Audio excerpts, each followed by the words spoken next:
Hello there guys, welcome back to the e-bike repairs YouTube channel. My name's Dash and I take apart and fix e-bike batteries, motors, scooters, bikes, controllers, all that fun stuff.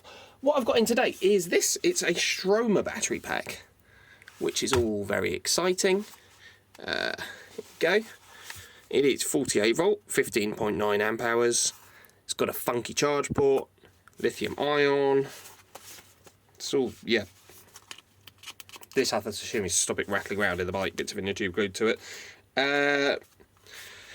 Right, that's the funky port there. Will it focus? Will it focus? Will it focus? Come on. Come on. Focus. There you go. You've got your pos and neg pin, or whatever way around they are, and then your sense pins there. To open it up, you've got 1, 2, 3 Torx 20s. Now, I've lost my Torx bits. Don't know where they are. I spent about 10 minutes looking for them, so doing it by hand. It's very upsetting for me. They look a bit like that. I'm assuming you could replace that with a wood screw, a countersunk wood screw. If you lost it, chop the end off, make it not pointy, make it the right length, because you should still have 3 left to match up the length. There's 1. There's 2. No idea what we're expecting in here. I've never opened up one of these before, so that should be exciting. Basically, the customer says it won't charge. I do have the charger here as well. The charger doesn't seem to be putting out power. However, I'm not sure. I think the charger doesn't charge both his batteries, therefore you'd put it down to the battery, wouldn't you? The charger, wouldn't you? But who could say? That's why I have a job. That doesn't come off. Cool. Try a little prying with the side of a Stanley blade.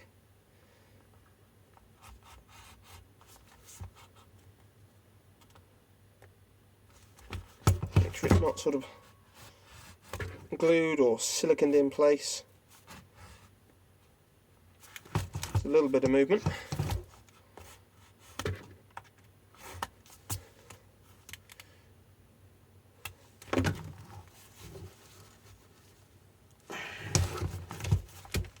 Okay, not a lot going on there.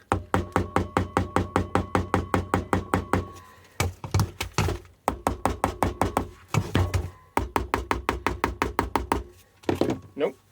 Let's try the other end, which looks like that. 1, 2, 3 of, I think, the same bolts. I've already sliced the warranty stickers with the Stanley blade. These feel like they might be the next size up, which is a T25. These are T25s on the top. And these are bolts, not screws, and they're about that long. They look like the same thread as a disc brake bolt, in case you lost it. Whatever that is, can't remember. Love to know where I put my Torx bits. No idea. Can't find them.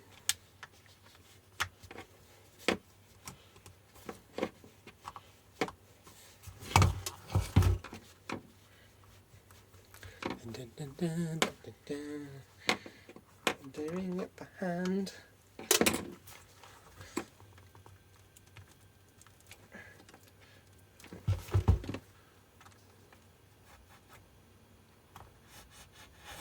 Let's try the same deal of slicing around this one. See if we can get anywhere with opening it. There's a couple of little marks on here where it's obviously rubbing against something in the bike or on the bike, or where you put it in the bike. I'm sure this is an in-frame battery. It's glued on. There you go. That answers that. And then that is, wow. Isn't this going to be just so much fun? Oh no. I mean, I can see where the cells would be. I'm assuming to get the other side off, I might have to just sort of give this a little tap. Just a very, very, very gentle tap. And I'll have to slice through the silicone on this side and hope that I don't go around shorting out 18650 cells. or whatever wizardry is in here. So I'm just giving that all a slice round.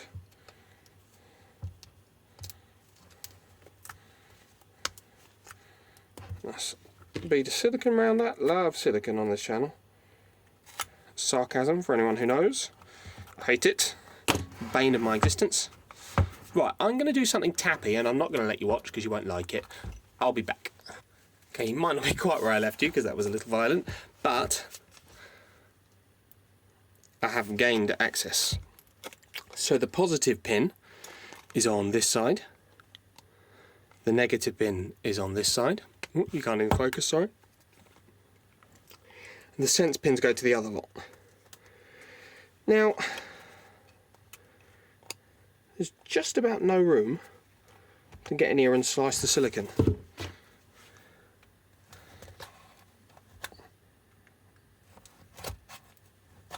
The battery pack does appear to be heat shrunk inside this as well. So I should be chopping right down against the side of the case.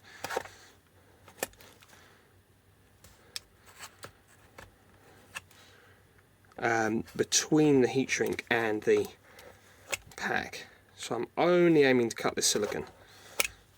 Hopefully, nothing else. This will only fit on one way because the standoffs are built into the actual battery housing. So it looks like a really well designed pack.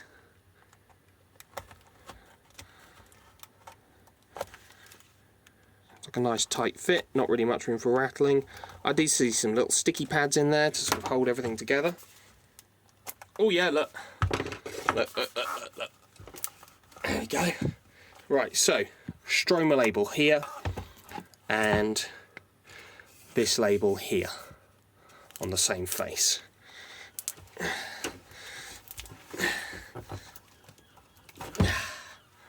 There we go, and there's the extrusion. Just square aluminium channels, very, very lightweight, very thin. Not that that's bad, it is that. So that's cool. And then we've got our cells. There are a lot of cells in here. BMS seems to run the length of that up there. Looks as though there are screws that might hold the whole thing together in two halves. But I think what I'm going to need to do is slice the shrink wrap off.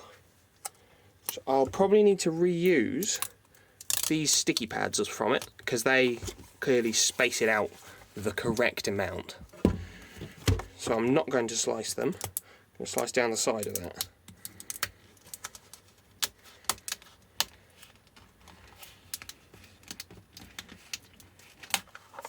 And I think it's only a very thin layer now between me and the end of the cells, or the end of the cells and I. Ah yeah, look, there's our screws there that must hold this little cover on. Samsung, what are they, 29Es they are. I see 29 there. As one would expect from a product that costs the amount that a Stromer product probably costs, it looks quite well made. So it should. So it should. See if we can peel this off. Hopefully in one piece, it'd be nice.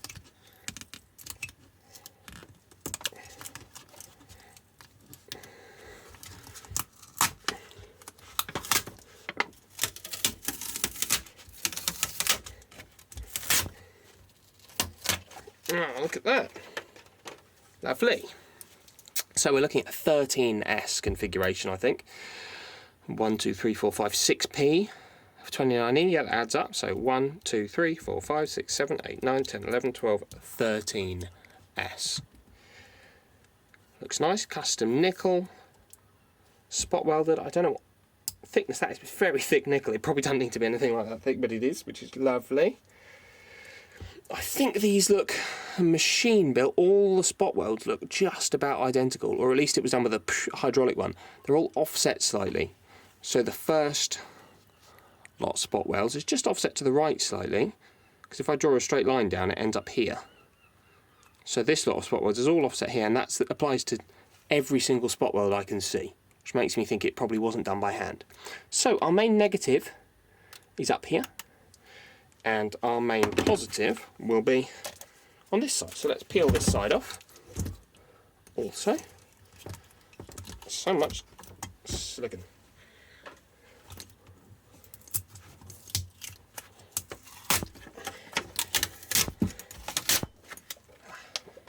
Well, at least that's not coming off in a hurry. And then our main negative.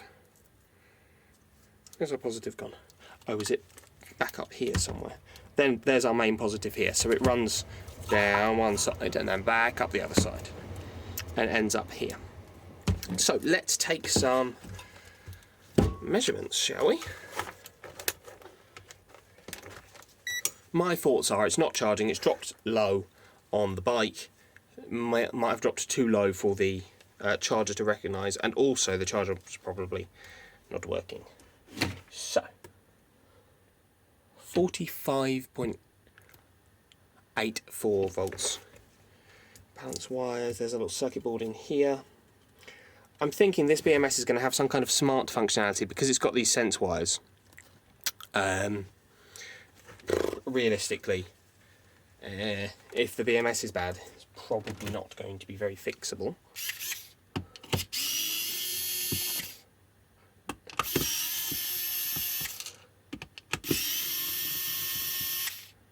I doubt Stromer have much interest in me saying, battery's broken. Can I fix it? Ooh, look at that.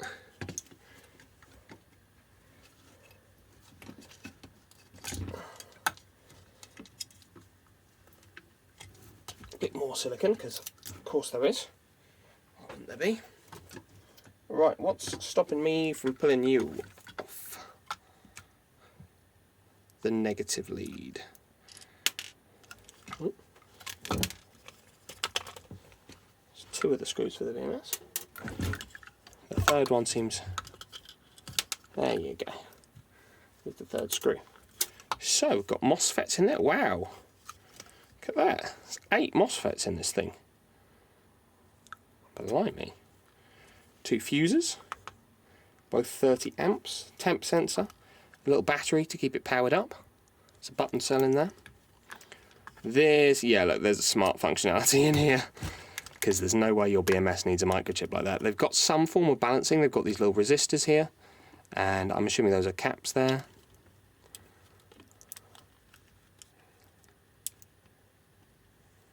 And there's another microchip on here. It literally says the word microchip on it. I'll just check the continuity of these fuses. Make sure they're good. Meter in the BP continuity mode. One's good. The other's good.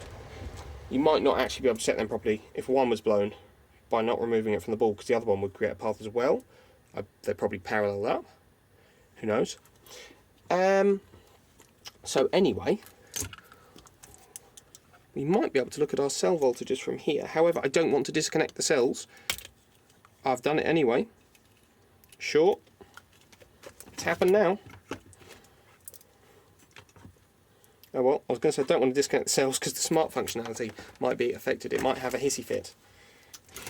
But I've only gone and done it now, haven't I? Right, so let's check our cell groups. See if they're all at similar voltages. This should be our negative on this side, and this should be our positive on this side. 45.8. So, put that somewhere where both you and I can see that. How about that? Right. 3.5. 3.5. 3.5. 3.5. Same. Same. Same. Same. Don't know if I measured that one. Same anyway. Same. Same. Same. Same. Same. Good. So we've got good cells. It's quite possible then that it's a charge charger issue. Am I going to get you plugged back in there?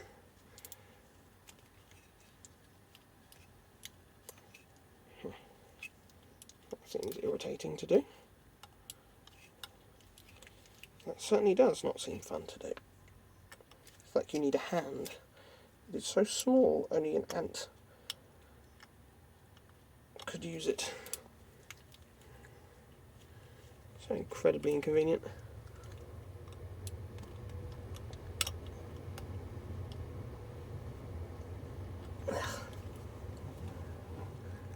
Hateful.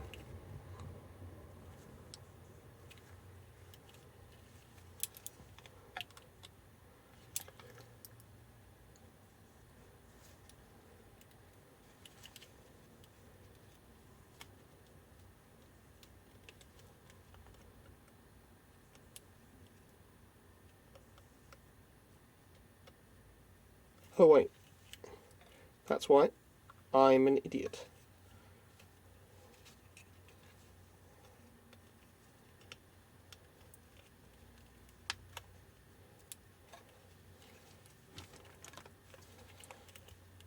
I was trying to plug in the bloody thing upside down. It's not that hard. Right, so I think it's probably adjustable power supply time, and we will apply power directly to the board to see if it takes charge. We've only got a pos pin and a neg pin. One would assume if it doesn't detect the appropriate things from down these sense wires, it won't let it charge. However, who knows? Who knows? We'll have a little look. So neg is on this side, pos is on this side, and we'll apply power. I don't see why the charger would have the sense lead connections also if it didn't work, if they weren't connected. So I've got my power supply set to 40 volts, that should be plenty. Let's connect up our negative side. Gonna limit the amps down a bit. Then our positive side is definitely that side. Let's see what kind of explosions we can make. Nothing at all.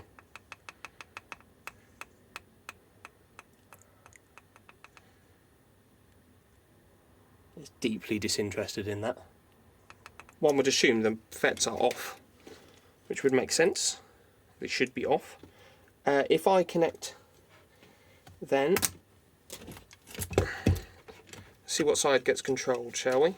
If I connect the negative to the charge port and the positive to the actual battery pack itself, so this is past the BMS. Oh, I'm stupid. This is not a 36 volt battery pack. I don't have the power set up high enough. Right, I've got that set to 49 volts now. That'll probably do something, won't it? There you go. It's taking 5 amps. Turn that down a bit. It's too many amps. We do not need that many. Right. So the negative side is not controlled by the BMS. Now if I place the positive lead on here and don't short it to any of the sense pins, and I get my negative probe and I connect it directly to the connector on the board that you can't see under there. Oh, 0.17 amps. And it stopped.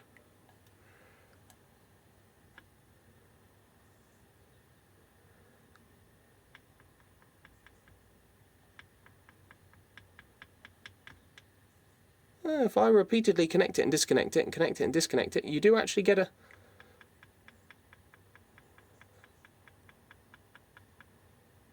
tiny little trickle of something through. I wonder if that applies to these pins as well. Well, you're going to come off. Don't do that. You stay there, sir. Let me see. I know you can't see the power supply screen as well. Yeah, look, I'm getting 0.16 amps in, 0.17, and then it turns off. So it's obviously recognising something's plugged in, and then it's thinking, oh wait, I don't get anything out of my sense wires, and it stops charging. So, if I set that to the correct voltage, It should be putting out 54.6 volts. I know you can't see it, sorry, but I'm not lying. And I do that. Detects it, it's taking a tiny amount of charge, and then turns off. Okay, so you obviously need the smart charger functionality for this to work.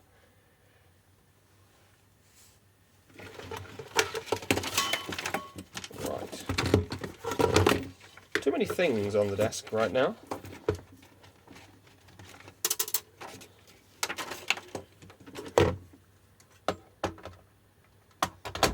So, this is the charger here. Oh, not anymore. I've checked, and there's 230 volts coming in here.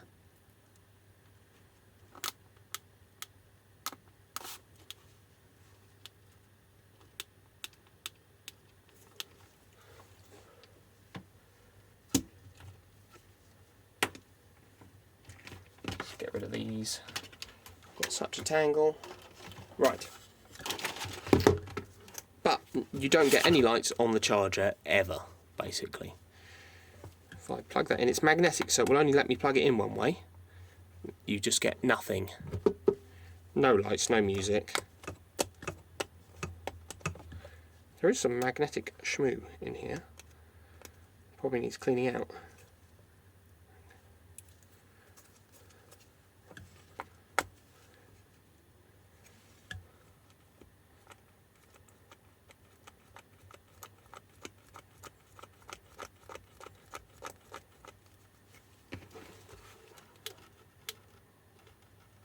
This is very loose in here. When you plug this in, you don't get the usual crack of a capacitor charging or anything like that. So I wonder if our problem's actually inside the charger, not inside the battery pack. For the charger, obviously it's got mains voltage coming into it. Batteries are obviously dangerous because they've got battery voltage going into them, which is not good. You don't want that to, you know, explode your fingertips and things. But with mains voltage, it's one thing to have your fingers blown off. Mains voltage will cause deep unhappiness, shall we say. These are the specs on the charger. It says it does 12 volts and 54.6 volt output. I wonder if it starts at 12, or maybe 12 volts is what the sense pins run on. So they're those little pins up the side, 2 and 2. Yeah, and then 54.6 volts, 4.5 amps. This takes a Torx bit. Great. It is a Torx 10. Right.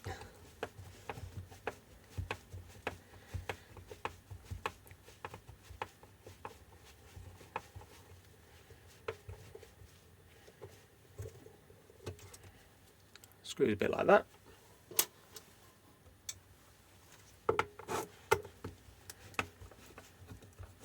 So you guys want me to find the Torx bits as well, so you wouldn't have to sit here and watch me do this. And no, I'm not pausing the camera. If I have to suffer it, so do you.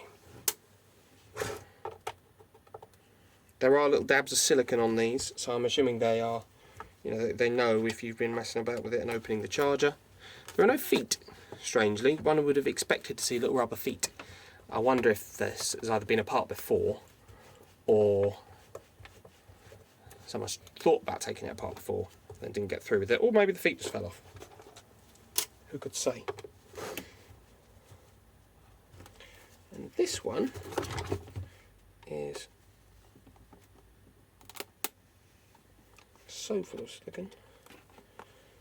The Torx bit will barely go into it. Great. Joys. Love that. At least it's not flathead screws. Or the bane of my existence, tri-lobe screws. Hate tri-lobe screw. Okay, moving objects of explosion away. What have we got? What have we got? What have we got? mean, it smells like electronics, but it doesn't smell like exploded electronics. Main side, corrosion there. You can't see that. Corrosion up there, a little bit of. Tiny bit of corrosion here, perhaps. Looks great everywhere else.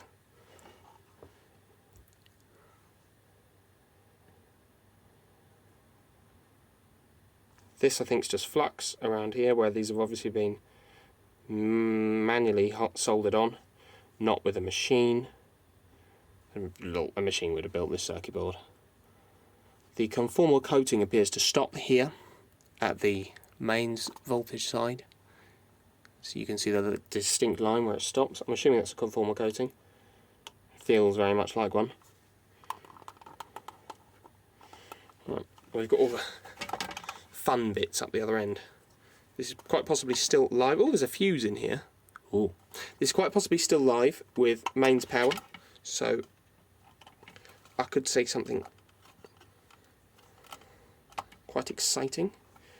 Is this screwed in or something? Is it just held in on the pegs? I wonder. Feels screwed in somewhere. It looks as though there's a heatsink attached to the top of this, and it's plastic welded on. How have they managed that then? Oh, I don't know. Please don't burn my fingers off. Isn't that strange? How have they done that?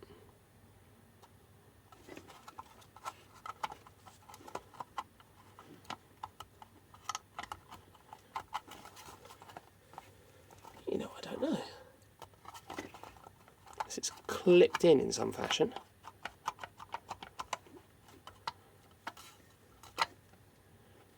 Should we check this fuse? Because that's something I could probably just about replace if I needed to.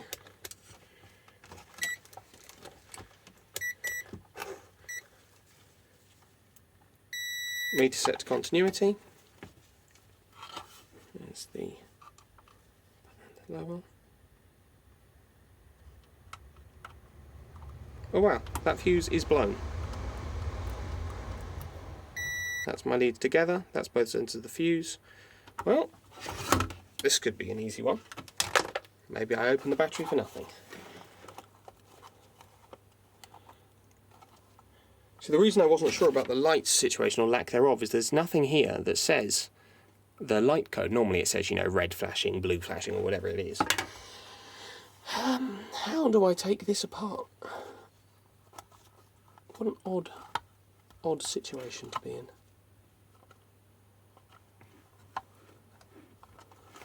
Do I just pull really hard? Yep, you pull really hard. It's a thermal pad stuck to the large heat sinking plate on the top that cools this, which cools the chips. Don't know about that side. And that's where, so this is our main side here. We've got our transformer that takes it down to low voltage, a couple of FETs. Another transformer which probably takes it yet further down to our 12 volt for our signal wires. Ah, look. Here we go. Let's find this to point with. The way these are labelled, CAN H, CAN high, BAT TC, black, BAT TC red, so that's got a plus, that's got a negative, CAN low, blue, green is CAN high. I can't see what the others say, but if we've got a CAN high and a CAN low, it talks. It all talks. So let's. The thing with this is, why did the fuse blow? Something could have caused it to blow. I don't know what. Fuses don't normally blow for no reason. So the things on the high voltage side. Just looking for anything smelly, burny, stinky, blown. I don't really see anything, to be honest. Oh look, water's got into that LED though. Look at that, that's very rusty there around that LED. It's corroded. Only on the top half of the board though. But it is. That's something to take note of. There is a little bit of corrosion on this trace here. I wonder if the corrosion's bridged this here. I want to clean up.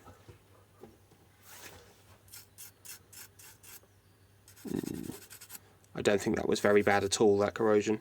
Not like it is around that LED. That LED might have had it. It's quite possible that's had it. But we'll see. We'll see. We'll get a new fuse in there and we'll have a look. I'm not entirely sure how that's mounted because, I mean, technically speaking, you don't need this because there's a fuse in the plug top. However, where this is sold, if you look here, this is a Euro plug and it's using an English adapter. And the English adapter's fused. Look, you can see the fuse down in there, but Euro plugs aren't fused. They're just like a positive and negative, a live and a neutral. Speaking DC there. So if this customer's only using this charger in the UK, the fuse in the plug is adequate and we don't need this and I can get rid of it. If they take it abroad and they plug it in somewhere else, they've then got an unfused appliance, which is not ideal. It's a difficult one, really.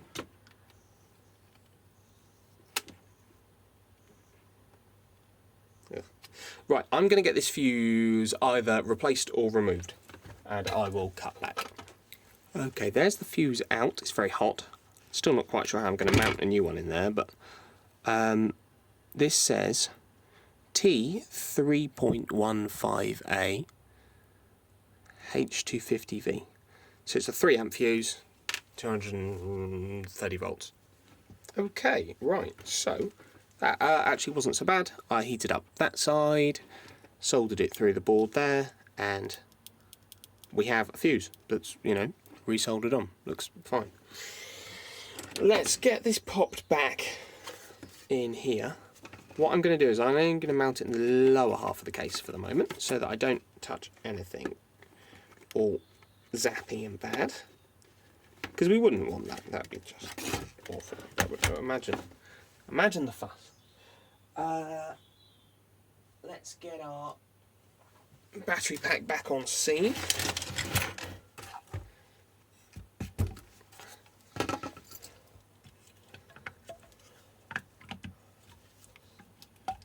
You back in there a little bit. Where you're supposed to be. You.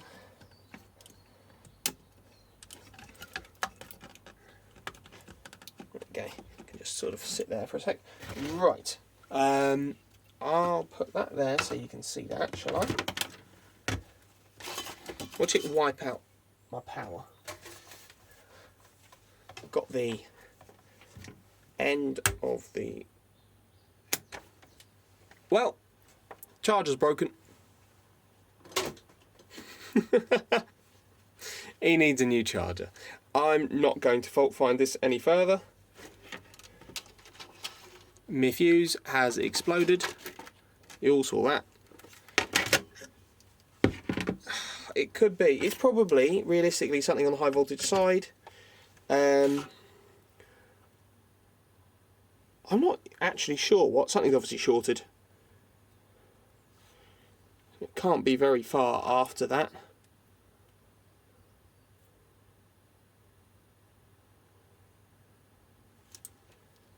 None of the caps are bulging.